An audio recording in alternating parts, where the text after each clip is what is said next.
Dans un monde où le pouvoir détermine tout, Fate est un jeune homme méprisé par la société. Il possède une compétence maudite appelée Berserk. Cette capacité ne sait que satisfaire sa faim insatiable en absorbant le pouvoir des ennemis. Mais lorsque l'obscurité cachée au fond de cette compétence commence à s'éveiller, le destin de Fate prend un tournant inattendu. D'un faible, humble inconnu, il se transforme progressivement en guerrier. À chaque étape de son voyage sanglant, Fate doit affronter la tentation du pouvoir destructeur en lui. Le protagoniste contrôlera-t-il cet instinct, ou deviendra-t-il esclave de la soif de pouvoir? La situation devient de plus en plus chaotique et dangereuse avec des gobelins qui se déchaînent partout, semant la terreur parmi les habitants de cette terre.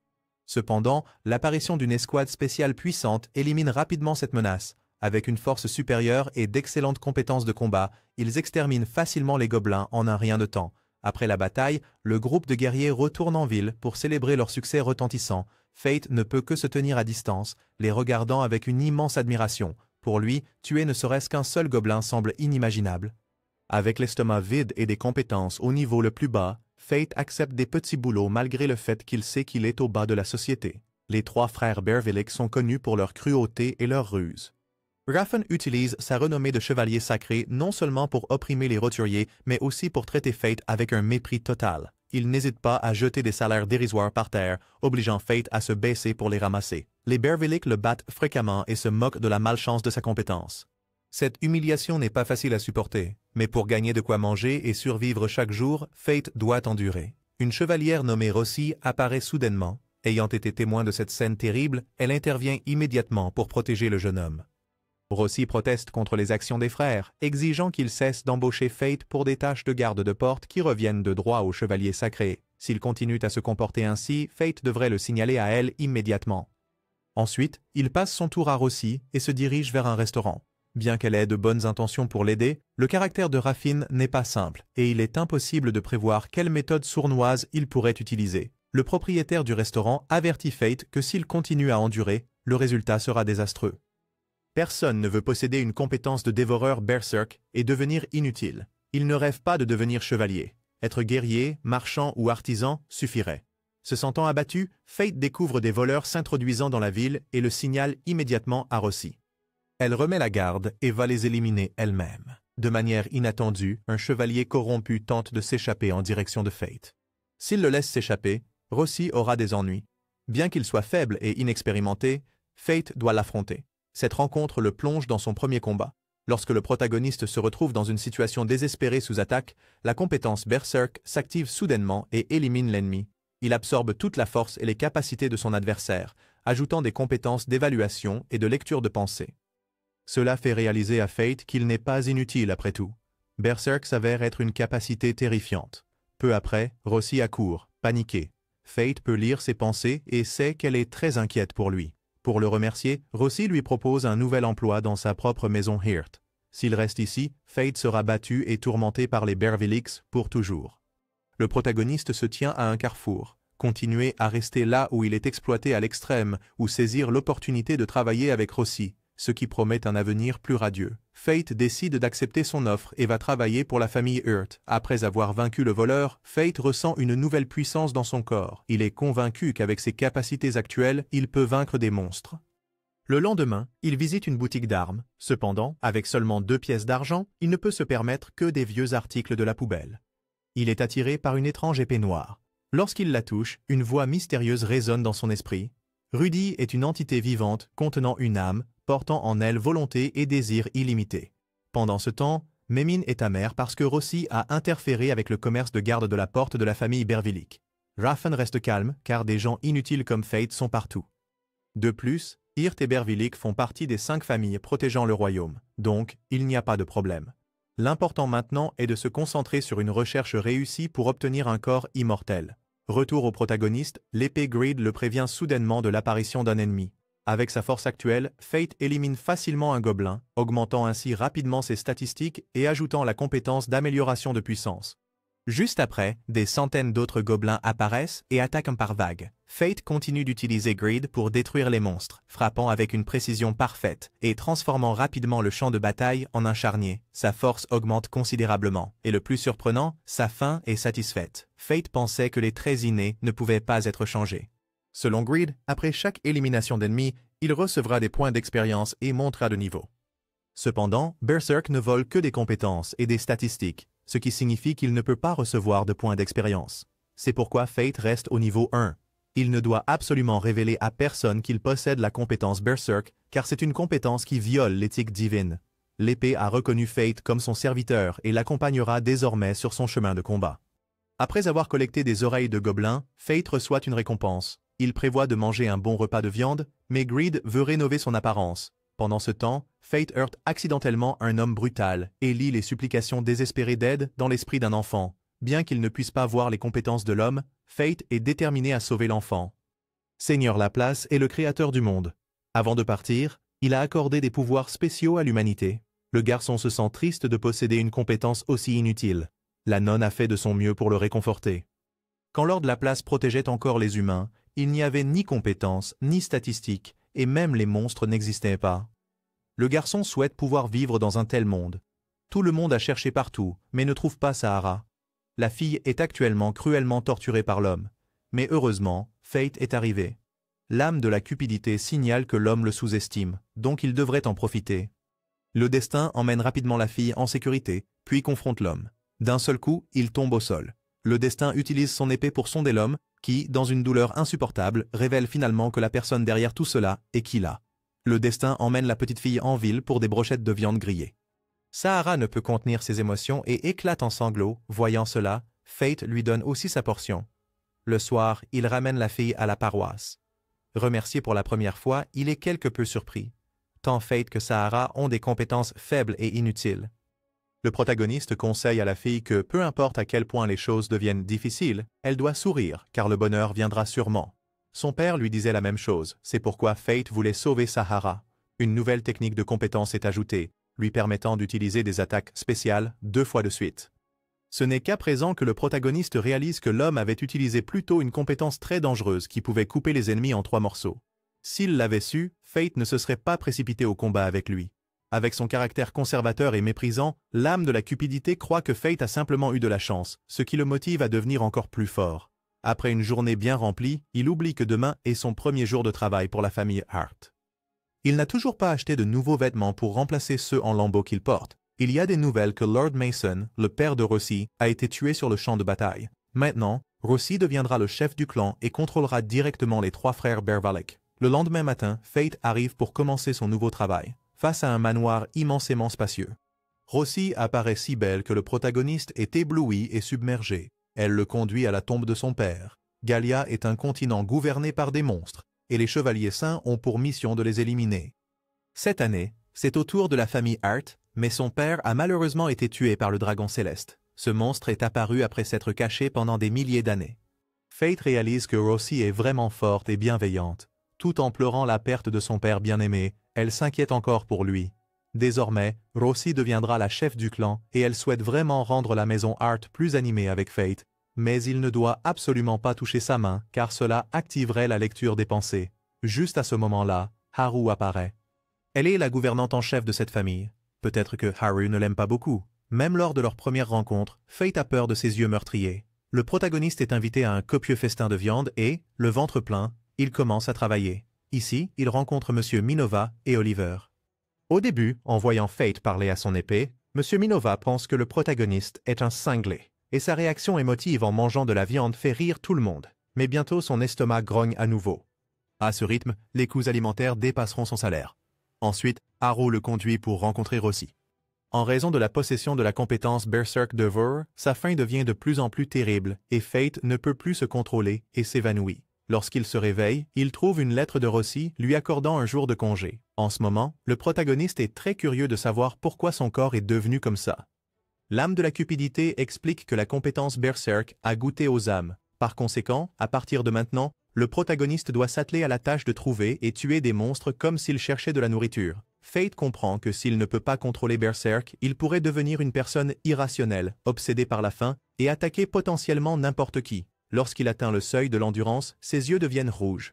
Immédiatement après, il sort et sent inconsciemment des parfums délicieux partout. C'est parce que l'amplification de la faim a été activée, un pouvoir temporaire qui aide Berserk à consommer des âmes efficacement tout en augmentant la vision nocturne et en paralysant les ennemis plus faibles. En conséquence, les gobelins restent immobiles à un endroit, lui permettant de les massacrer librement. Cependant, cela ne suffit toujours pas. Fate suit les conseils de Greed et entre dans la forêt profonde pour continuer à chasser les gobelins. Avec sa force actuelle, il peut rapidement éliminer ces monstres. Enfin, sa faim est satisfaite. Juste après, un roi gobelin apparaît. Grâce à la compétence d'auto-guérison, les statistiques physiques du protagoniste sont restaurées. Rencontrant un monstre aussi grand et puissant pour la première fois, Fate hésite quelque peu, craignant de devenir son repas. Greed encourage et guide le protagoniste à l'affronter de front. Le premier coup réussi de décapitation est un bon début, mais c'est un pas en avant et 10 pas en arrière. À ce rythme, comment peut-il gagner? Greed stimule son esprit combatif et le protagoniste charge férocement pour éliminer avec succès le monstre, augmentant considérablement ses statistiques. Suivant les conseils de Greed, il consacre toutes ses statistiques à l'épée et une nouvelle forme apparaît, l'arc démoniaque. Juste à ce moment-là, un monstre qui écoutait apparaît et Fate tire au hasard, mais touche quand même la cible. Ensuite, il apporte les oreilles du roi gobelin à l'endroit où Sarah séjourne. Maintenant, tout le monde peut avoir un repas copieux. Pendant ce temps, pendant son tour de garde, Fate découvre une fille étrange. Étonnamment, c'est Rosie. Elle est habillée ainsi pour surveiller la ville et cette affaire ne doit être divulguée à personne. Le protagoniste est sur le point de retourner continuer son travail quand sa patronne le retient, voulant qu'il soit son escorte. L'inspection de Rosie commence officiellement. Pour dissimuler son identité, Rosie changera son nom en Rocky. En entendant Greed se moquer d'elle, Fate le réprimande pour être perturbateur. Rosie se fige, pensant qu'il la gronde, mais cela ne la dérange pas. Elle est en fait excitée de partir avec Fate. Tous deux rougissent de honte alors que la voix méprisante de l'âme de Greed résonne à nouveau. Fate est sur le point de s'en occuper quand Rosie l'arrête. C'est aussi la première fois qu'elle voit l'épée. Il semble très étrange que quelqu'un avec une compétence malchanceuse comme lui ait une arme. Cependant, personne ne sait que Berserk est vraiment dangereux. Une fois qu'il a goûté aux âmes, il ne peut pas s'arrêter, en consommant de plus en plus pour augmenter considérablement sa puissance. Sinon, il mourra de faim et se transformera en monstre. Parce que c'est trop effrayant, le protagoniste ne peut le révéler à personne. Ensuite, ils descendent ensemble en ville pour accomplir leur mission. Le paysage ici est animé, et Rosie est attirée par les raisins juteux. Le propriétaire leur en fait goûter et Rosie mentionne fièrement que les raisins cultivés chez elle ont l'air assez délicieux, révélant presque son identité. Fate suit le conseil de Greed et dit que ses proches travaillent pour la famille Hart. Rosie le remercie chaleureusement, bien qu'elle trouve un peu étrange que le protagoniste parle constamment tout seul. Les trois frères Berbalik commencent à semer le trouble à nouveau et en voyant Fate, ils le rabaissent et l'insultent. Rosie ne peut pas le supporter et intervient immédiatement. Dans ce monde, les roturiers qui s'opposent aux chevaliers commettent un crime capital. En regardant attentivement, il voit une forte ressemblance avec Rosie. L'âme de Greed incite le protagoniste à prétendre être son amant. Il panique et le dit brusquement. Rosie prend l'initiative de caresser Fate, puis mentionne qu'elle rentre chez elle pour cuisiner pour son mari bien-aimé. Tout le monde cesse de douter, car les chevaliers ne font jamais de tâches ménagères. Marcher bras dessus, bras dessous avec un homme pour la première fois rend Rosie très nerveuse. Fate s'excuse maladroitement de l'avoir touchée, mais Rosie aime en fait cela. Cette mission d'escorte devient assez stressante. Rosie a été attirée par les bijoux scintillants. Fate a utilisé son talent d'évaluation pour trouver des pierres précieuses à l'intérieur de minerais bruts. Si le vendeur le savait, il serait furieux. En voyant Rosie apprécier ses articles, le protagoniste a l'impression qu'elle ne ressemble pas du tout à un chevalier sacré. Cependant, Rosie décide de ne rien acheter car elle trouve cela inutile. Elle demande à Fate s'il connaît d'autres guerriers à part Oliver et Minova. Ils surprennent accidentellement des rumeurs sur des gobelins massacrés. Les gens croient qu'un animal sauvage est responsable, mais ils n'en sont pas certains. Il y a aussi des nouvelles concernant les nonnes qui cherchent quelqu'un à remercier pour avoir fait don de l'oreille du roi gobelin. Se sentant curieuse, Rosie va demander des détails, mais personne ne sait rien. Rosie demande immédiatement au protagoniste de l'emmener là où se trouvent les guerriers. Il s'avère qu'elle a décidé de devenir une roturière et d'inspecter la ville à cause de cette rumeur. Les choses deviennent intéressantes. Le destin la conduit à une taverne familière et la présente au propriétaire comme Rocky, un nouveau collègue de son nouveau lieu de travail. Ne l'ayant pas vu depuis un moment et maintenant amenant une petite amie pour le rencontrer, Fate est mortifiée et Rosie casse sa tasse. Cependant, le propriétaire ne s'en soucie pas car il est normal que les guerriers ne contrôlent pas leurs forces. L'âme de Greed sait avec certitude que Rosie a des sentiments pour le protagoniste. Embarrassé, il casse aussi sa tasse. Après avoir éliminé des gobelins, les guerriers collectent leurs oreilles pour gagner de l'argent. Cependant, les cadavres restent intacts, donc ils soupçonnent qu'un monstre a erré ici. Cela empêcherait les marchands d'autres régions de venir en ville. Fate se sent extrêmement coupable. À ce moment-là, le vieil homme ado apparaît et devine que cela pourrait être un ours. Les chevaliers sacrés iront directement chasser, et avec ses statistiques actuelles, Fate ne peut pas leur résister. C'est encore plus tendu quand Rossi le voit dans un tel état. Juste après, des guerriers nomades viennent aussi au restaurant. En voyant une si belle fille, ils viennent flirter. Avant que Fate puisse agir, elle lance une attaque qui envoie l'homme voler. Sa véritable identité est révélée, et ils offrent un sac d'argent pour implorer sa clémence. Rossi n'est pas seulement talentueuse et belle, mais aussi miséricordieuse. Elle est prête à passer l'éponge sur ce qui vient de se passer. Rossi veut réaliser le souhait de son père de créer un monde où tout le monde peut rire ensemble. Le destin attendra ce jour et suivra la fille qu'il aime en secret. Grâce à Rossi, l'épée du protagoniste est entretenue. Elle fait cela pour remercier Fate de l'avoir aidé à en savoir plus sur le monstre. La famille Bervalak a des informations sur l'expédition de chasse, mais est déterminée à ne pas laisser Rossi savoir.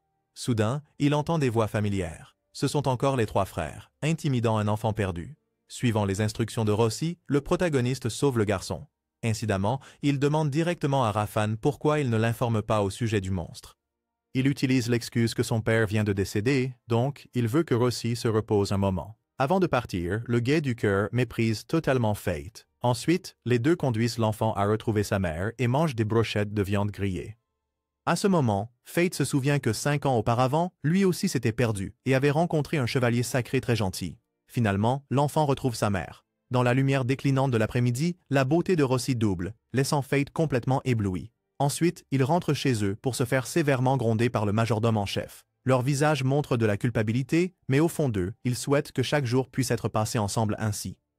Pour empêcher Rossi de le découvrir pendant la bataille, l'âme de la cupidité lui conseille d'utiliser la magie noire pour supprimer la conscience. Fate n'oublie pas d'acheter à Rossi un minerai de fer comme cadeau. Le protagoniste prétexte qu'il veut remercier Rossi pour lui avoir créé un nouvel emploi et pour avoir rencontré des collègues qui ressemblent à une famille.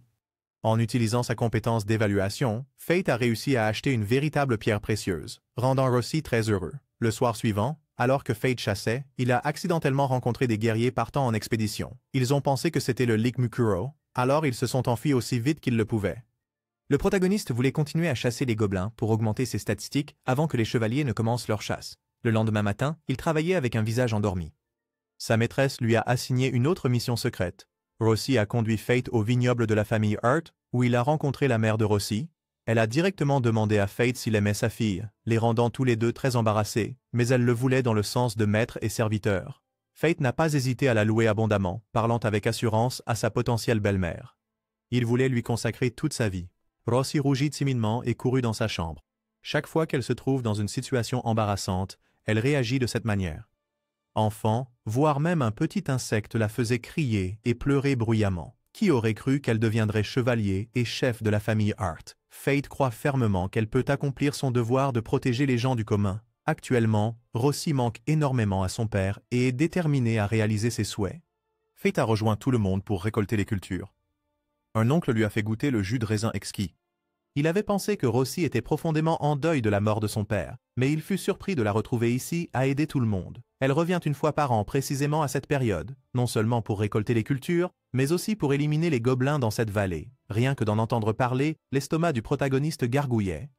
Il semble que Berserk veuille consommer des âmes plus fortes que celles des gobelins. Sur le chemin du retour, il a rencontré quelqu'un qui ne semblait pas être de ce pays. Elle avait aussi des yeux rouges identiques et a dit qu'elle laisserait les protagonistes éliminer les Cobines, puis organiserait une nouvelle rencontre. Fate trouvait cela très déroutant. Même Greed ne savait pas qui elle était. Juste à ce moment-là, Rossi rentrait aussi chez elle. Elle a supposé que la fille venait de Galéa.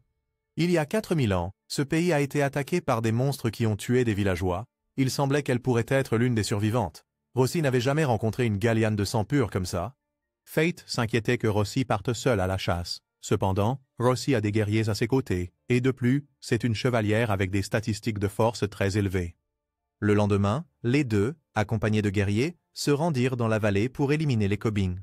Soudain, un chef apparut. Il n'avait jamais vu un Cobine aussi grand et féroce. Voyant la proie délicieuse devant lui, Fate entra dans un état de semi-dévoreur. Si Rossi le voyait ainsi, sa vie serait terminée.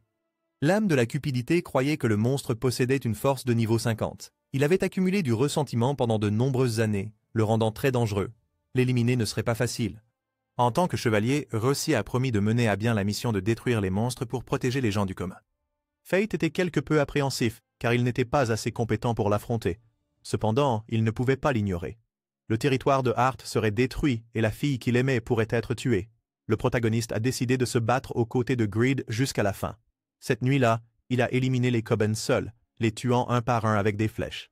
Cependant, ses âmes ne pouvaient toujours pas satisfaire Berserk. À tout prix, le protagoniste devait vaincre le boss final. Avec la compétence de dévoreur activée, Fate utilisa son arc démoniaque, visant directement la cible. Étonnamment, elle pouvait attraper les flèches avec ses mains, donc la seule option était de s'approcher et de la trancher. Ce Koban possédait la compétence de 4e frappe. Un coup suffirait à briser les organes internes. Fate fut malheureusement frappé au bras et projeté en arrière, inconscient, juste pour l'effet dramatique, car le personnage principal ne peut pas mourir si tôt. Fate se précipita rapidement en avant pour frapper d'un coup, puis rassembla toute la puissance de Greed pour attaquer le monstre. La victoire et la défaite étaient clairement distinguées. Soudain, le corps du protagoniste devint intensément excité. C'était la réaction à la consommation d'une âme aussi délicieuse pour la première fois. Fate lutta pour se contrôler, afin d'empêcher quelque chose de terrible de se produire. Le lendemain matin, Rossi et les guerriers retournèrent dans la vallée. Ils virent les restes de la nuit précédente et crurent que quelqu'un avait utilisé la magie pour les éliminer. Rossi apporta cette nouvelle à la table à manger. Les protagonistes étaient assis en tremblant, craignant d'être découverts. Mais heureusement, Rossi déplaçait ses soupçons vers la fille Galliane qu'ils avaient rencontrée hier. La force de combat des gens de ce pays dépasse même celle des chevaliers sacrés. Quoi qu'il en soit, les monstres avaient disparu et elle était très heureuse que la terre soit en sécurité. Voyant l'expression radieuse de sa fille, sa mère demanda à Fate de rester aux côtés de Rossi et de la soutenir. Il se sentait quelque peu inférieur, se croyant indigne. Mais elle pensait que le cœur était ce qui comptait le plus. La mère de Rossi était aussi une roturière, pourtant elle avait très bien soutenu son mari, Mason. Maintenant gravement malade et ne sachant pas quand elle pourrait s'éteindre, elle espérait qu'il pourrait réaliser son souhait. Cela rendait Fate très mal à l'aise parce qu'il trompait Rossi. Cette nuit-là, Fate est de nouveau allé avec Greed chercher de la nourriture pour l'âme. Cependant, sa faim actuelle ne pouvait plus être satisfaite avec des gobelins, le forçant à revenir et à trouver des monstres plus forts. En pensant aux paroles de la mère de Rossi, il se sentait indigne d'être à ses côtés. Tout en réfléchissant profondément, il entendit une nouvelle choquante. Hart organiserait une expédition pour chasser Mukuro en Gallia, et bien sûr, la sainte chevalière, Rosie, y participerait. Fate a essayé de l'arrêter, mais a échoué. Il se sentait très inquiet car c'était un jeu de vie ou de mort. Une fois là-bas, il pourrait ne pas revenir. De plus, la famille Hart était une épine dans les yeux des 3 frères Bervelick, et il pourrait comploter quelque chose. Ce soir-là, il décida de les affronter pour les contrarier. Avec sa force actuelle et ses compétences en combat, Fate était devenu un guerrier redoutable, rendant les batailles plus faciles que jamais. Dès le début, le sbire s'est enfui rapidement, laissant Aaron seul. Fate était confiant qu'il pouvait s'occuper de lui sans difficulté. Avant de commencer le combat, le protagoniste a décidé de retirer son masque pour révéler la véritable identité de Mukuro, un personnage dont beaucoup avaient entendu des rumeurs, mais dont personne ne connaissait la vérité. L'âme de Greed a analysé méticuleusement les compétences et les armes de Haran. Avec une confiance extrême, Greed a affirmé que vaincre l'adversaire serait extrêmement facile. L'épée de Haran ne pouvait pas résister à la force de Fate et fut coupée en 2 en quelques secondes. Ensuite, il effectua des coups de genoux et des coups de pied, le laissant meurtri. Chacun des coups du protagoniste était non seulement une vengeance pour Rossi, mais aussi une libération des années de souffrance, d'oppression et de haine qu'il avait endurées. Avant de l'achever, Fate l'a forcé à révéler ce que Rossi ferait ensuite. Malgré les supplications désespérées de Haran, il n'a pas fléchi. La détermination et la rage ont poussé Fate à déchaîner toutes ses compétences d'attaque. Finalement, Fate a porté un coup d'épée fatal, mettant fin à la vie de Haran. Celui qui l'avait autrefois humilié avait maintenant reçu une vengeance méritée. Le destin avait acquis ses compétences et était devenu un chevalier sacré. Cependant, personne ne le reconnaîtrait parce qu'il avait tué Haran pour y parvenir. Et rien que de penser à avoir ses capacités en lui-même lui donnait envie de vomir. La cupidité avait suffisamment de statistiques pour se transformer en sa deuxième forme, une faux tranchante capable de couper à travers n'importe quel obstacle. Ce qu'il désirait le plus maintenant était d'empêcher le voyage de Rossi en Gallia. Rossi s'était préparée à accomplir la mission de chasse pendant 3 ans. Avant de partir, elle a laissé une lettre de recommandation pour Fate. Bien qu'elle soit une chevalière courageuse, elle était encore une fille et ne pouvait pas affronter seule les dangers en Gallia. Préoccupée par sa sécurité, Fate décida de demander un congé pour soutenir Rossi dans ce voyage dangereux. Tout le monde a soutenu cette décision. Le majordome Harrow lui a donné un peu d'argent pour s'en sortir. Le lendemain, Fate partit pour Gallia, portant l'espoir avec sa détermination. Pendant ce temps, Rossi se tenait devant tous les guerriers, jurant d'hériter de la mission de son père Mason pour éliminer le dragon céleste et apporter la paix au village. Au cours de son voyage, elle rencontra Milia et Mugen.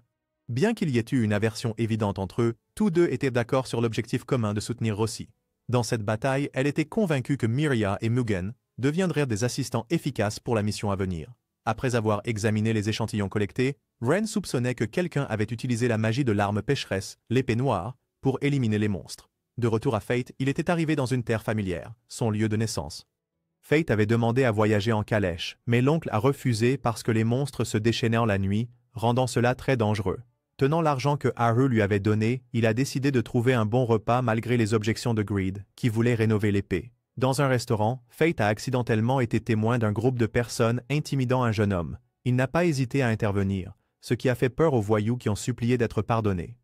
Saito était une vieille connaissance de Fate. Leur relation n'était pas très proche. Il était le fils du chef du village qui avait sévèrement harcelé Fate. À l'époque, le père de Fate possédait la compétence pour éliminer les monstres, et Fate était très habile à moudre des médicaments pour son père et sa sœur. Après le décès de son père, il a été chassé par le chef du village pour être inutile et incompétent. Jusqu'à présent, le protagoniste n'a toujours pas pu oublier les souvenirs douloureux de son enfance. Étonnamment, celui qui l'avait autrefois opprimé était maintenant à genoux, suppliant désespérément son aide pour éliminer les monstres. Quoi qu'il en soit, voulant satisfaire la faim de Berserk, il accepta. En voyant Fate, le chef du village le maudit comme un déchet inutile, disant que le ramener au village ne servirait à rien. Il avait l'intention de le sacrifier au monstre en échange de la paix. Saito ne pouvait pas laisser cela se produire car Fate possédait désormais un pouvoir illimité que même plusieurs guerriers ne pourraient jamais atteindre. La femme de Saito avait été tuée par des monstres, le laissant père célibataire élevant son enfant. Sa vie actuelle n'était pas aussi confortable qu'avant. Quand Fate a vu Saito avec sa fille, il ne pouvait s'empêcher de se souvenir de son propre père. Il y a un mois, des monstres étaient venus sur cette terre, détruisant le village. Ils pouvaient voler, donc personne ici ne pouvait les éliminer. Sachant que Fate avait faim, Saito est allé lui préparer un repas simple. L'âme de Greed a deviné que les monstres étaient des gabillis. Ils étaient très intelligents et extrêmement dangereux. Greed a averti qu'ils utiliseraient l'un d'eux comme appât, et après avoir observé la force de l'adversaire, il ferait sortir tout le troupeau pour attaquer en même temps. Il n'y aurait aucune échappatoire, peu importe la vitesse à laquelle on courait. Cela semblait un peu effrayant, mais Fate était déterminé à agir comme promis. L'enfant, le voyant parler tout seul, trouva cela très étrange et lui donna ensuite un bonbon, ce qui était opportun pour combattre la faim. Il se sentit soudain fatigué et s'évanouit. L'enfant a révélé que le bonbon que Fate avait mangé avait été donné par son grand-père. Saito comprit immédiatement que c'était une ruse de son père pour offrir Fate en sacrifice aux monstres.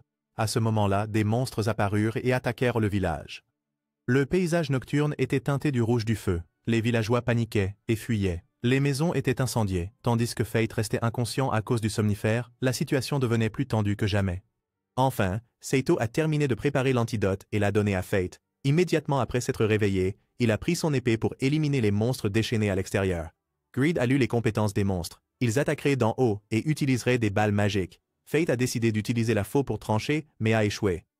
Ils sont passés à des attaques à large portée, concentrant la magie en un seul endroit et la lançant directement sur l'ennemi. À ce stade, le protagoniste devait libérer sa compétence la plus puissante, les éliminant un par un. Fate a acquis une nouvelle compétence, balle magique. Maintenant, il ne restait plus que le boss final.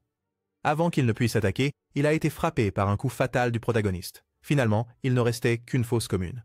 Saito réalisa que la force de Fate dépassait même celle des guerriers spéciaux. De plus, avec la compétence d'évaluation, il pouvait gagner sa vie. À ce stade, le protagoniste n'avait d'autre choix que de suivre la voie du combat. Saito descendrait en ville pour trouver du travail, également pour le bien de sa petite fille. Il voulait que Fate le gifle pour prouver sa détermination. Sans retenue, il le frappa, lui déboîtant presque la mâchoire. De la haine, ils étaient maintenant devenus amis. Ensuite, Fate a visité la tombe de son père. L'équipe de Rossi était sur le point d'atteindre la terre de Lanchester. Morgan a averti d'être prudent avec le seigneur. La raison deviendrait claire lors de la rencontre. Fate se dirigeait également là-bas. Il avait accepté un travail d'escorte pour 3 pièces d'argent, se rendant commodément là où se trouvait Rosie. Soudain, la calèche fut arrêtée par une bande de voleurs de grand chemin. Voyant l'injustice, Fate sortit de la calèche, ayant l'intention de leur donner une leçon de bonne manière. De manière inattendue, le conducteur lâche le tenait fermement. Comment pouvait-il se battre ainsi? Les voyous allaient charger, mais furent magnifiquement maîtrisés par la fille d'hier. En guise de gratitude, l'oncle la laissa monter, mais dès qu'elle monta, elle submergea la calèche.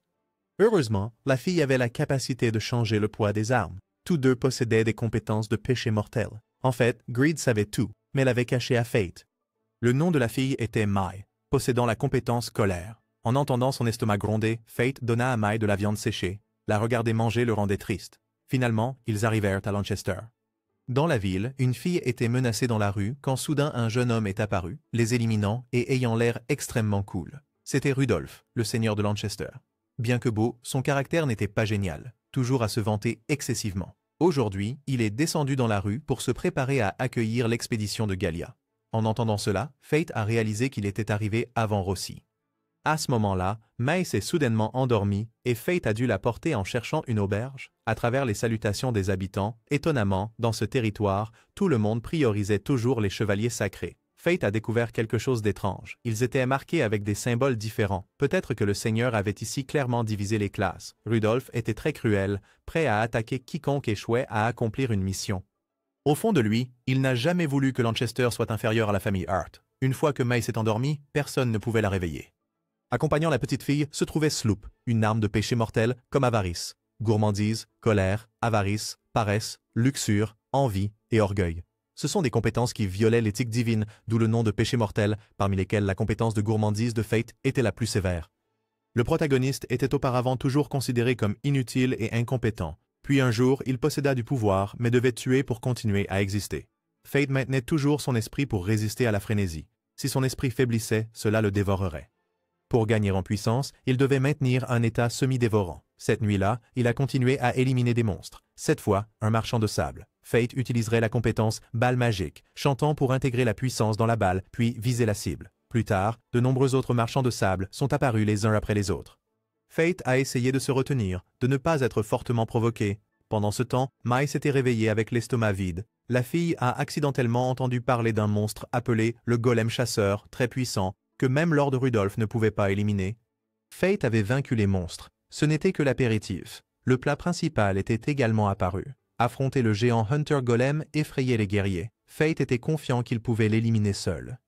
Pas pour se vanter ou pour la justice, mais pour combler sa faim, le combat en solo était intense. Le monstre utilisait de la poussière de sable magique pour aspirer ses adversaires, puis des rochers pour les écraser. Fate ne se soumit pas, utilisant sa compétence ultime de taille pour la première attaque. Mais le roi des Sandermen joua sale, s'échappant sous terre. Incapable de le laisser s'échapper, Fate a échangé 20% de ses statistiques avec Greed.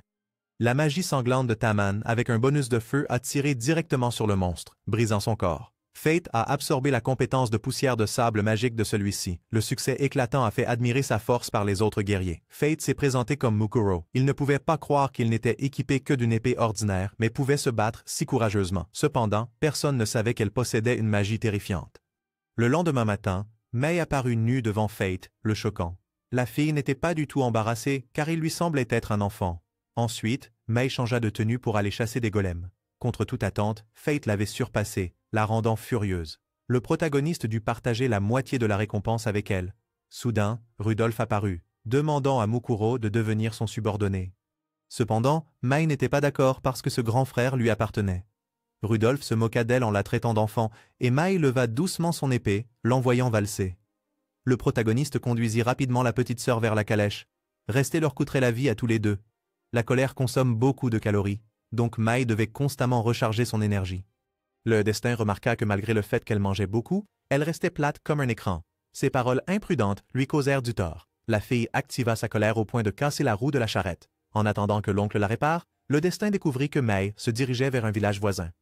La cupidité a observé que cet endroit pouvait facilement être menacé par des monstres, pourtant tout était étrangement paisible. Peut-être qu'un chevalier très habile protégeait le village. Au loin se dressait le château de Hauson. Il rencontra accidentellement le chef du village, qui était un chevalier sacré. Si le protagoniste voulait rester, il devrait l'affronter en duel. Le vieil homme découvrit rapidement qu'il avait la compétence d'évaluation. Seulement au niveau 1, pourtant ses statistiques dépassaient 2 millions. Le vieil homme dégaina immédiatement son épée pour se battre. Peu importe sa force, le destin devait céder au chevalier sacré. Il pensait qu'il errerait dehors ce soir, mais le chef du village lui permit de rester à condition qu'il le forme pour un cours. Peut-être que le corps de Fate n'était pas encore habitué à la puissance et que ses compétences n'étaient pas utilisées à leur plein potentiel. Même s'il pouvait éliminer des monstres, affronter des humains était plus difficile. L'homme se présenta comme Oro Barbato. En voyant Mai, il l'évalua comme une guerrière très compétente. Tandis que Mai dormait dans des couvertures chaudes et des matelas moelleux, Fate devait s'entraîner assidûment. Le chef du village l'évalua comme assez faible en compétences de combat, ce qui était courant parmi les nouveaux guerriers gagnant rapidement en force. Oro démontra méticuleusement chaque mouvement et l'utilisation correcte de la force. Sans utiliser de force pour se déplacer, on devient beaucoup plus agile. Grâce à l'enseignement d'Oro, l'état de semi-dévoreur de Fate s'est considérablement amélioré. Après une journée d'entraînement épuisante, il était temps de se reposer et de récupérer. Soudain, le protagoniste sentit l'odeur de monstre près du château. En entendant l'appel d'Oro, il courut dans la pièce pour trouver Mai dormant profondément à côté d'un tas de nourriture. Heureusement, le chef du village comprenait et était compatissant. Il regarda vers le château avec des yeux lointains pleins de pensées. Fate vit la photo de famille d'Aoyong. Son fils ressemblait beaucoup au protagoniste. Pour une raison quelconque, il est devenu le chef du village ici. Mai était en colère à cause de son visage sale.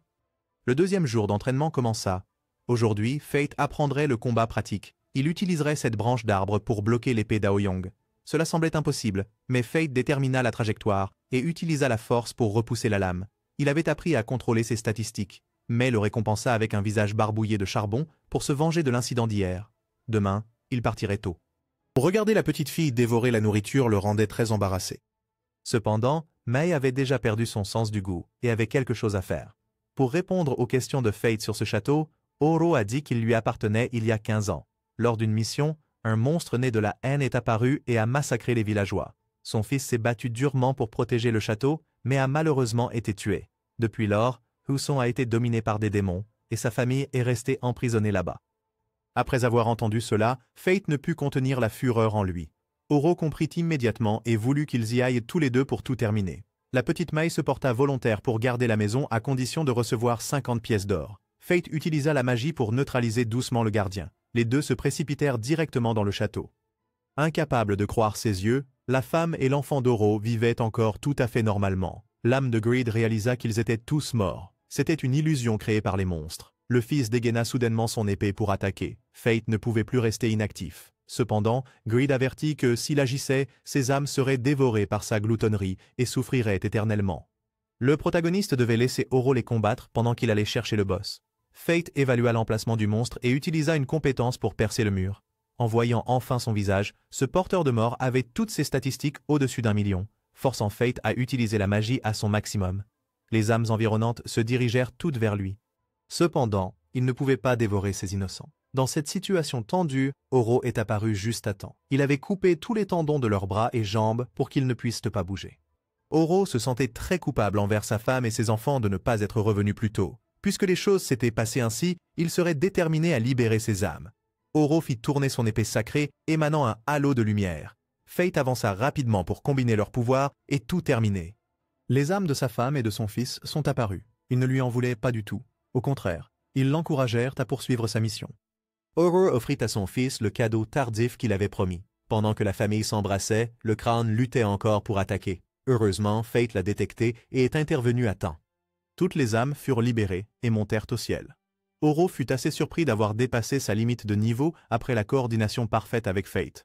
Ensuite, ils élimineraient ensemble les Shoten. Le lendemain matin, lorsqu'ils retournèrent au village, ils virent que Mai était très en colère. Oro lui donna rapidement l'argent comme promis. Elle n'était pas une personne avide. Elle avait besoin de beaucoup d'argent pour reconstruire son village. Le chef du village se souvint soudain de Mai. Il y a 50 ans, il l'avait rencontrée en éliminant des monstres ici. En effet, Mai était une super guerrière de premier ordre. Oro devrait s'entraîner pendant 1000 ans de plus pour approcher son niveau. Mai a finalement révélé qu'elle était un fantôme qui ne pouvait pas mourir. Pour que les yeux de Fate redeviennent normaux, il devait éliminer des monstres régulièrement. Oro voulait que Fate revienne ici après avoir terminé ses affaires personnelles. Il avait quelque chose d'important à dire. Les frères Bervilic avaient trouvé la pierre de sage qui pouvait guérir toutes les maladies. Leur joie ne dura pas longtemps lorsqu'ils apprirent que Hart avait été tué par Mukuro. Jusqu'à présent, Fate ne pouvait toujours pas déterminer avec précision si cette petite fille possédait la colère ou la gourmandise, mais continuait à manger sans arrêt comme un cochon sans se reposer. Soudain, elle lui donna un morceau de viande, puis lui tapota la tête comme un adorable chiot. Ne s'arrêtant pas là, la petite fille s'allongea sur ses genoux et profita d'une sieste rafraîchissante. Alors que Fate savourait ces moments paisibles, il ne pouvait s'empêcher de se rappeler les mots mystérieux que Mai avait mentionnés la veille. Il avait demandé à Greed quelle était la mission spécifique que la petite fille devait accomplir, mais Greed restait obstinément silencieux, ne révélant aucune information supplémentaire. Le groupe de Rossi venait d'arriver à la ville de Hausen. Elle avait entendu dire que le château là-bas était occupé par un monstre. Cependant, lorsqu'ils se sont approchés, ils ont découvert que l'endroit avait déjà été libéré. Alors qu'ils étaient encore perplexes face à la nouvelle situation, M. Oro s'est avancé pour accueillir le groupe. Elle fut assez surprise d'apprendre que c'était M. Oro qui l'avait nommé Rossi. C'était un grand honneur pour elle. Oro a annoncé que le monstre avait été éliminé grâce à l'aide d'un guerrier, mais il ne pouvait pas révéler l'identité de cette personne, car il avait promis de la garder secrète. Monsieur Oro a également confirmé que Rossi avait reçu une mission de la maison Bervilic pour aller à Galéa. Cependant, elle a immédiatement affirmé que c'était sa décision volontaire, car elle voulait hériter du souhait de son père de protéger la vie des gens du commun. Le départ soudain de son vieil ami, Mason, a choqué Oro, mais il a vu de l'espoir dans la détermination de Rossi. Par conséquent, il a proposé de former Rossi pour un cours avant son départ pour Galéa. Pour Rossi, c'était une merveilleuse opportunité à laquelle elle n'avait jamais pensé. Être directement instruite par un super-héros comme Oro. Elle dégaina l'épée sacrée de son père et commença l'entraînement avec des yeux pleins de détermination et l'intention meurtrière d'un chevalier. Fate et Mai étaient arrivés à Galéa. Ce village était devenu une ruine désolée sans vie. Mai était née sur cette terre, mais après avoir déménagé à la capitale, elle avait oublié tous ses souvenirs. Tout avait été détruit sauf le cocon. L'âme de Greed lui a dit que c'était une chimère, une forme d'arme biologique terriblement imparfaite que Galéa avait expérimentée dans les temps anciens. À l'intérieur du noyau se trouvaient de nombreux types de monstres greffés ensemble. La tâche de Mai était de le briser. Il était temps pour Fate de rendre l'appareil. La raison pour laquelle elle avait besoin de Fate était qu'il possédait la compétence Berserk Gluttony, qui pouvait dévorer toutes les âmes dans le cocon. Sans plus tergiverser, Mai se précipita en avant, utilisant son épée pour briser la chimère. Dans sa poitrine se trouvait une personne aux yeux rouges, semblable à Fate. Mai voulait que Fate en finisse avec ce noyau. Cependant, le protagoniste ne voulait pas que l'âme de la fille souffre sans fin. Mai a dit que c'était juste un monstre déguisé en humain. Continuer à être naïf de cette manière pourrait mener à la mort sans même s'en rendre compte. Soudain, la chimère a créé un cercle de magma pour attaquer indirectement. Mai s'est précipité pour trancher le monstre directement. Puis, Fate a utilisé la compétence flèche de pétrification sur lui. La chimère n'était pas facilement éliminée. Elle possédait une compétence d'auto-guérison, lui permettant de combattre continuellement par elle-même.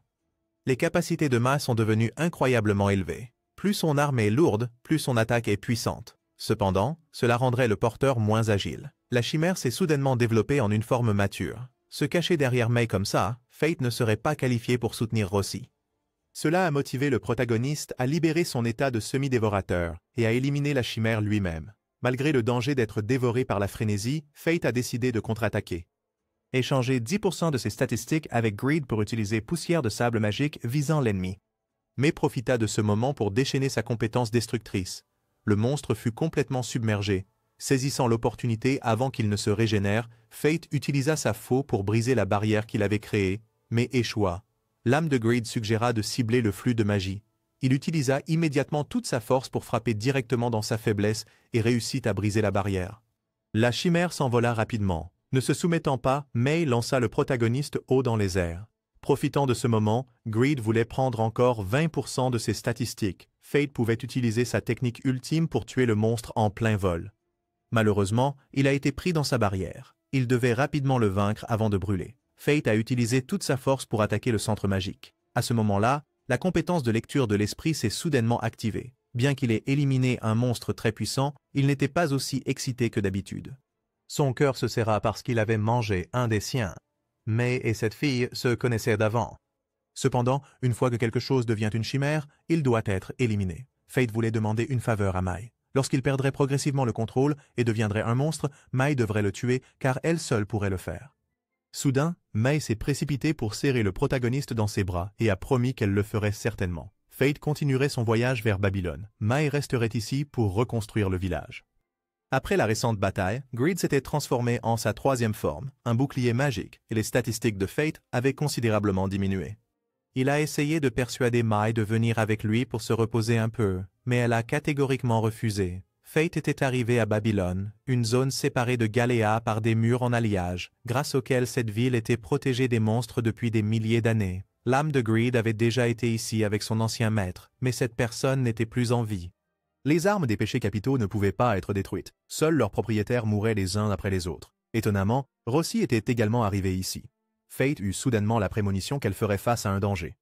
Babylone était un lieu de rassemblement pour tous les guerriers, y compris ceux qui nourrissaient de la haine envers les chevaliers. Mazen était le seigneur responsable du maintien de l'ordre dans cette terre. Il se sentait très coupable de ne pas pouvoir aider et d'avoir dû assister à la mort de Lord Mazen. Rossi, étant de nature miséricordieuse, ne s'en souciait pas.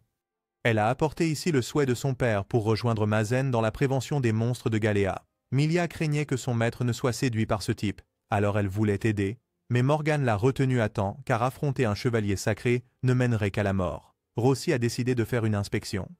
Mientras tanto, Fate estaba luchando con el problema de ganarse la vida. El nivel de vida aquí era realmente muy alto. Su poco dinero podría desaparecer en un instante. La avaricia quería que el protagonista le comprara una armadura nueva. Mirar alrededor ya había hecho que sus ojos se pusieran rojos, cuando de repente apareció el dueño de la tienda, evaluando la capa quemada. Por sus palabras, parecía muy conocedor de la magia. Vale la pena confiar en él. Además, con la urgencia de la codicia, Fate decidió comprar una nueva funda para la espada. A lo largo de su carrera, el hombre nunca había visto esta hoja antes. Ser tan noble requería un empaque igualmente prestigioso. El propietario de la tienda mencionó 500 monedas de oro, casi haciendo que Fate se desmayara en el acto. Fate huyó tan rápido como pudo.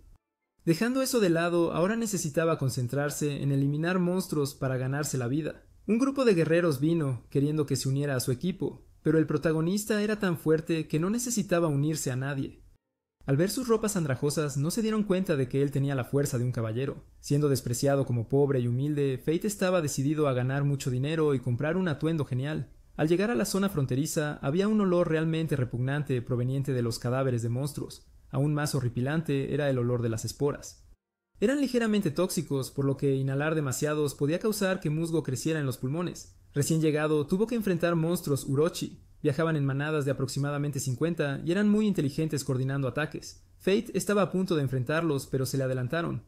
La avaricia incitó a los protagonistas a apresurarse y robar, pero su conciencia no lo permitió. Inesperadamente apareció otra manada de urochi, creando un movimiento de pinza. Así que ya no se trataba de robar. El destino se precipitó de inmediato a una velocidad vertiginosa. La avaricia se transformó en un escudo tan sólido como una fortaleza, bloqueando tanto los ataques físicos como la magia. Con él, el protagonista derrotó fácilmente al urochi.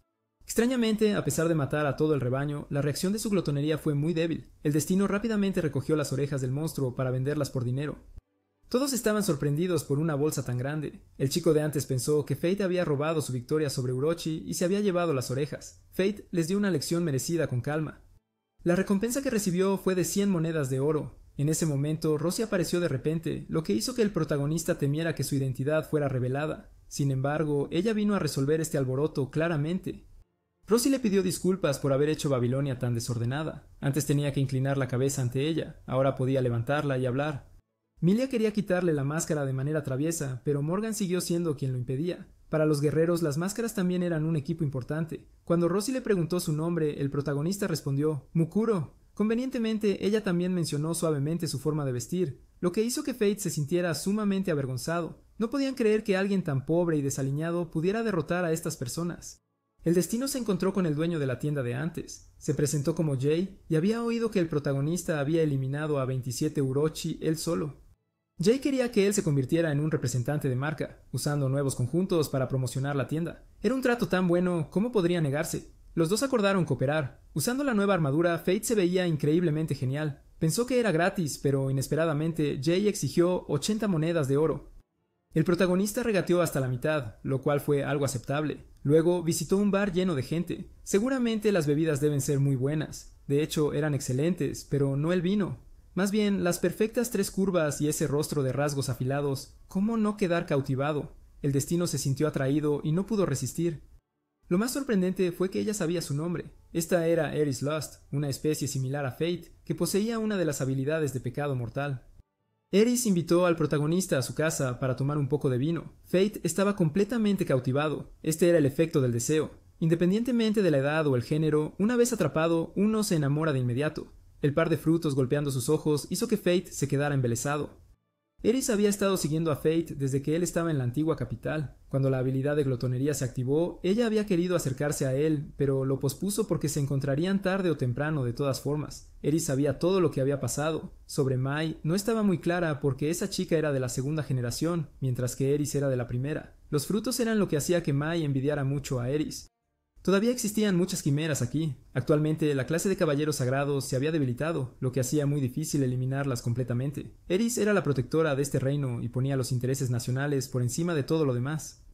Para ayudar al país a prosperar durante los próximos 500 a 1000 años, ella estaba apuntando a Rosie para su asesinato. El destino se enfadó y nunca aceptaría que eso sucediera. Eris explicó serenamente la razón. Los monstruos que fueron eliminados acumularían odio con el tiempo, y los monstruos nacidos de eso surgirían. Los caballeros sagrados eran un caso similar. Las almas oprimidas acumularían odio y se cristalizarían. Rosie era la más querida por el pueblo. Si ella muriera, se generaría una enorme cantidad de odio. En ese momento nacerían humanos con habilidades supremas para proteger el país, un escenario que parecía bastante perfecto pero que no le gustaba nada al destino. ¿Qué tenía de bueno dejar que Rosie muriera? Las cosas solo empeorarían. A pesar de las objeciones del destino, Eris estaba decidida a llevar a cabo su plan. A cualquier costo, el protagonista tenía que proteger la vida de Rosie. En ese momento se entregó información de inteligencia. El equipo de recolección de material en Galilla había desaparecido misteriosamente, por lo que Rosie ordenó a todo el personal reunirse para una misión de rescate. Al mismo tiempo, el herrero de espadas de Fate le informó sobre la falta de un ingrediente importante para hacer la funda de la espada, el vidrio mágico. Coincidentemente, eso solo aparecía en el Gran Valle de Galilla, el mismo lugar al que se dirigía el equipo de rescate de Rosie. En el camino, nuestro protagonista se encontró con innumerables orcos bloqueando el camino, pero ninguno de ellos fue un oponente digno para él. Rápidamente utilizó el estado de escudo para bloquear numerosos ataques mágicos, luego cargó hacia adelante para atacar y usó la habilidad de glotonería para deshacerse de ellos rápidamente. Esa noche, mientras Fate descansaba, de repente cayó en un estado de sueño. La chica de cabello blanco apareció misteriosamente de nuevo. Según su conjetura, parecía que quería decir algo, pero él no podía escucharlo. Luego fue a un mar rojo con innumerables cadáveres de monstruos que había eliminado. Inesperadamente, las personas que el destino había matado también aparecieron y lo arrastraron a la piscina de sangre, pero no pudo hacer nada más que gritar desesperadamente. Debido al miedo extremo, el protagonista se despertó abruptamente. En este momento aparecieron 4 salamandras. Estos monstruos evolucionados serían más difíciles de enfrentar que los orcos. La avaricia sugirió que el protagonista usara la forma de arco para petrificarlos. Pero después de que uno de ellos fuera alcanzado por el movimiento, no huyeron ni se lanzaron hacia adelante para vengarse, sino que continuaron recto como si estuvieran controlados por algo. En el lado del equipo de rescate, las cosas tampoco estaban en paz. Salamandras los atacaban en un estado desprevenido. La tonta Millie se lanzó hacia adelante usando magia de espada de fuego para enfrentarse a monstruos que se especializaban en fuego, resultando en que la dejaran inconsciente.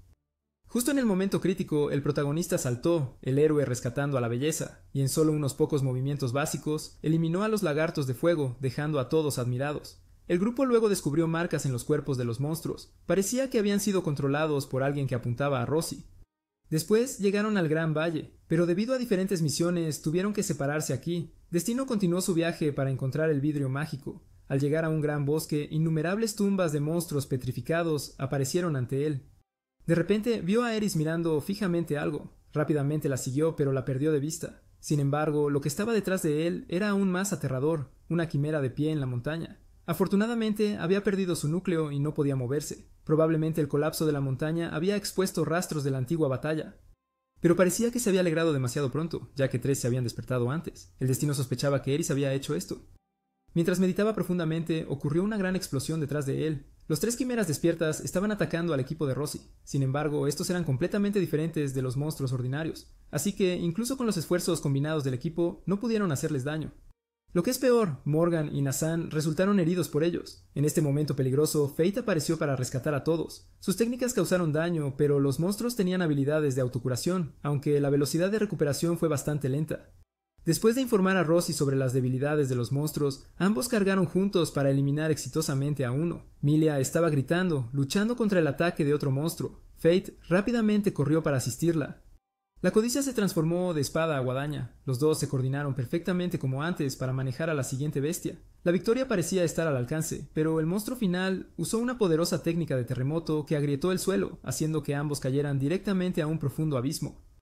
Mientras que el destino había intentado salvar a la mujer de sus sueños, había usado su cuerpo como escudo para reducir el impacto de la caída. Por suerte, ninguno resultó gravemente herido. El destino escuchó de Rosie que el equipo de rescate había llegado demasiado tarde. El equipo de excavación había sido completamente eliminado. Mientras charlaban y coqueteaban entre sí, la ira de la gula de repente se encendió. Para evitar herirla, el destino rápidamente dejó la escena. Al escuchar el fuerte ruido, Rosie también corrió apresuradamente. La batalla anterior había colapsado la bodega, creando innumerables fragmentos de vidrio mágico. Estos fragmentos provenían de monstruos que habían sido eliminados y evolucionados, así que encontrarlos entre los pedazos rotos era casi imposible. Finalmente volvieron a la superficie. Todo el equipo estaba encantado de ver a Rossi a salvo. Cambio de escena. Un joven con una máscara de hueso blanco apareció con un ojo de color azul como el ojo del destino.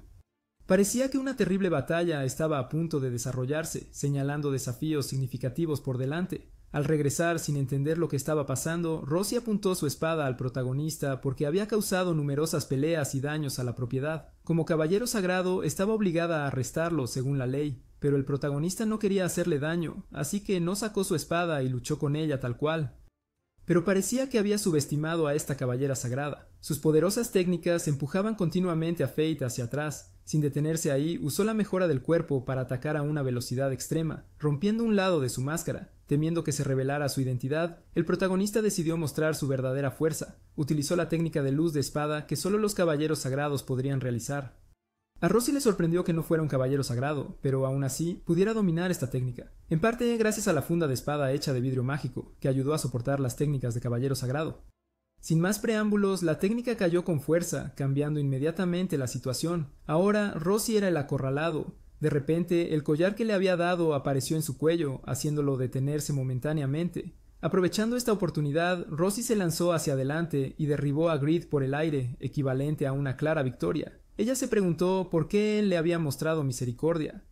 Pero el protagonista no dijo nada y se dio la vuelta para irse. Más tarde, Morgan lo buscó para informarle sobre la comprensión de la estructura del núcleo de la quimera y se jactó de que toda su familia había estado investigando técnicas antiguas perdidas. Afirmó con orgullo que su hija era mucho más talentosa que él, pero cuando el protagonista quiso conocerla para continuar con la investigación, fue malinterpretado como si quisiera cortejar a su hija.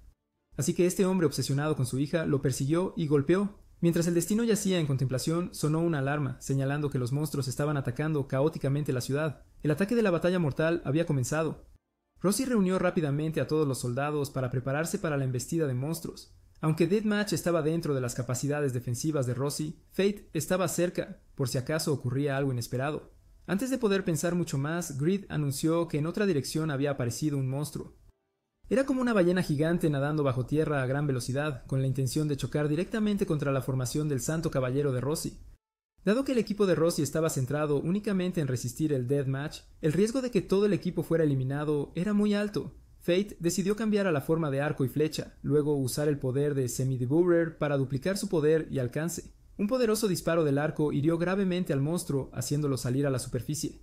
Resultó ser un limo gigante. Este limo creó una lluvia ácida, forzando a Fate a adoptar una posición defensiva. Para mantener una distancia segura de la lluvia ácida, continuó usando el arco para luchar. Parecía que el limo no quería pelear, pero continuaba cavando bajo tierra directamente hacia Rossi. Este slime parecía estar controlado y enfocado solamente en un objetivo, pero el monstruo no anticipó que Fate había predicho sus movimientos y había llegado un paso adelante. Fate utilizó el 20% de su poder Semi-Devourer y disparó al enemigo. A pesar de ser golpeado en el núcleo, el slime todavía estaba vivo.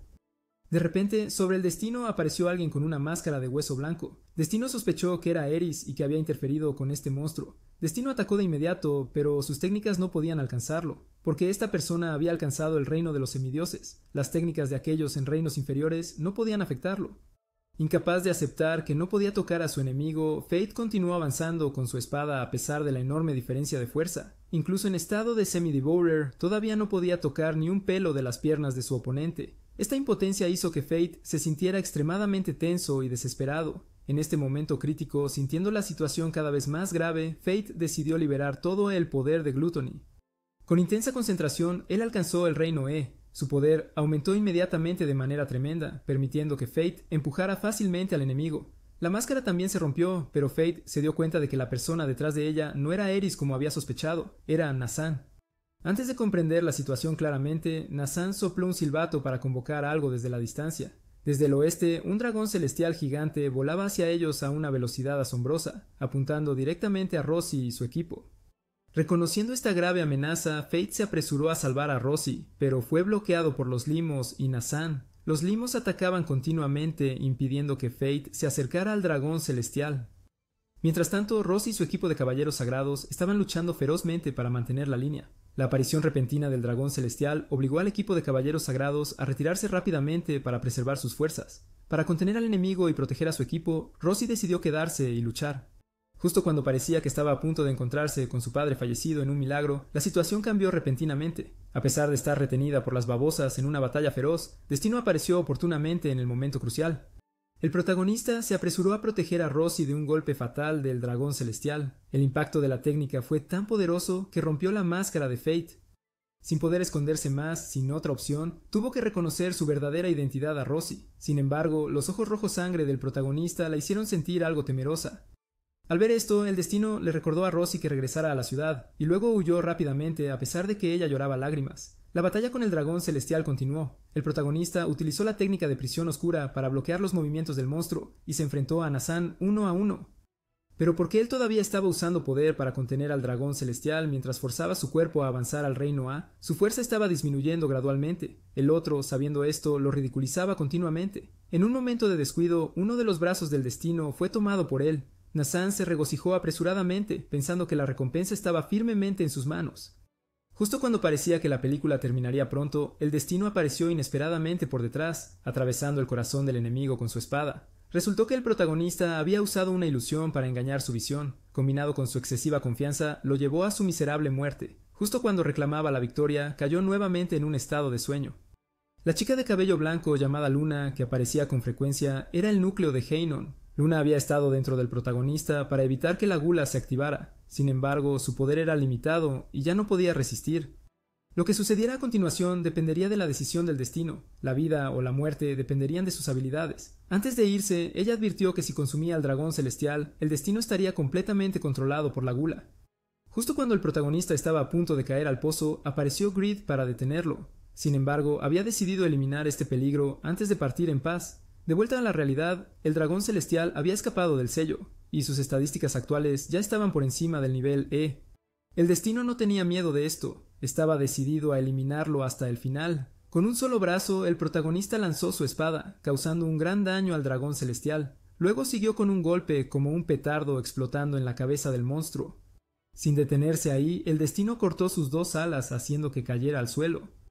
El dragón celestial no lo dejaría pasar. Lanzó una técnica extremadamente poderosa hacia las dos personas. Rápidamente, Fate activó la habilidad de doble mejora, dividiendo la técnica del dragón celestial en dos. Luego realizó el movimiento final, cortando su cuerpo por la mitad. Aunque ambos habían reclamado la victoria, esto había desencadenado la glotonería nuevamente. Preocupado de que, si perdía el control, se convertiría en una amenaza mayor que el dragón celestial. Por lo tanto, el protagonista transfirió todas sus estadísticas para desbloquear una nueva forma para Greed. En ese momento, Mai también apareció para cumplir la promesa entre ellos. Pero cuando Mai estaba a punto de terminar con él, Rosie apareció y lo salvó por un pelo. Fate también descubrió que cada vez que Rosie estaba presente, Gluttony se calmaba. Él ya no estaba perdiendo el control. A pesar de haber sido engañada, ella nunca culpó al destino. Ella lloraba insistentemente que sin importar el poder que él tenía, el destino seguía siendo el destino, una persona amable que siempre le traía gran motivación. Justo cuando ella terminó de hablar, él también se desmayó. Al despertarse, supo que estaba en la posada. Después de la batalla con Nasen, el protagonista había perdido su brazo izquierdo. En ese momento, Mai y Eris entraron en la habitación. Dijeron que Fate había estado durmiendo durante una semana. Mai le contó sobre Nasen. Resultó que había sido controlado por la espada oscura Gani Bin, obligado a ser su anfitrión y luchar. Sin embargo, dado que las armas del pecado mortal no podían ser destruidas, Mai la había arrojado lejos hacia Galia. Eris también vino a pedir prestada a la fuerza del protagonista. Como el dragón celestial estaba ahora muerto, el mundo cambiaría de página. Actualmente, él era uno de los que poseían el poder del pecado mortal, así que este deber no podía rechazarse. Pero primero, su brazo perdido sería restaurado, y el destino tendría que partir antes de que Rosie regresara. Si no, solo escuchar su nombre haría que la glotonería dentro de él se emocionara. Cuando Rosie vino de visita, él ya se había ido hace un tiempo, dejando solo una carta de despedida sobre la mesa.